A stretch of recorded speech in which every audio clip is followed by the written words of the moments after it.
রহমাতুল্লাহ। সুপ্রিয় শিক্ষার্থীবৃন্দ, আশা করি তোমরা সবাই ভালো আছো। এই ভিডিওটা তৈরি করছি ষষ্ঠ শ্রেণীর শিক্ষার্থীদের জন্য।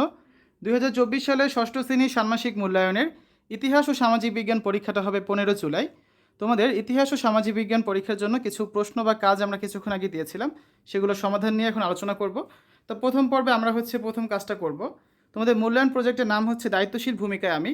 আমাদের চারপাশে নানা রকম মানুষের বসবাস, তাদের নিশ্চয়ই পরিচয় রয়েছে। আমাদের ক্লাসের প্রত্যেকেরই আত্মপরিচয় রয়েছে।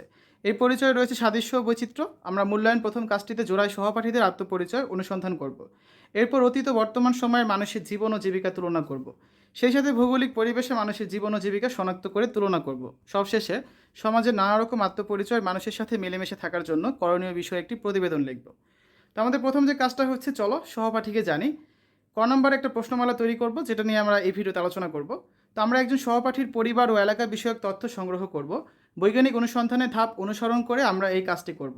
তথ্য সংগ্রহের জন্য নিম্নোক্ত দুটি প্রেক্ষাপটে প্রশ্ন তৈরি করব। একটি হচ্ছে ভৌগোলিক প্রেক্ষাপট, যেখানে আমার সহপাঠীর পরিবার ও এলাকা যে ভূপ্রাকৃতিক বৈশিষ্ট্য অবস্থিত তা বিবেচনায় আত্মপরিচয় লিখব। আরেকটা হচ্ছে সামাজিক ও সাংস্কৃতিক প্রেক্ষাপট, যেখানে আমার সহপাঠীর পরিবারের মানুষের ভাষা বা সংস্কৃতি বা পোশাক বা রীতিনীতি, পেশাক ইত্যাদি নিয়ে লিখতে হবে। প্রশ্নগুলো খাতায় বা উত্তরপত্রে লিখব। তার সঙ্গে আমরা উত্তরটা দেখি। বিভিন্ন প্রেক্ষাপট বিবেচনায় আমার সহপাঠীর পরিবারের আত্মপরিচয়। প্রথমে দেখব ভৌগোলিক প্রেক্ষাপটে।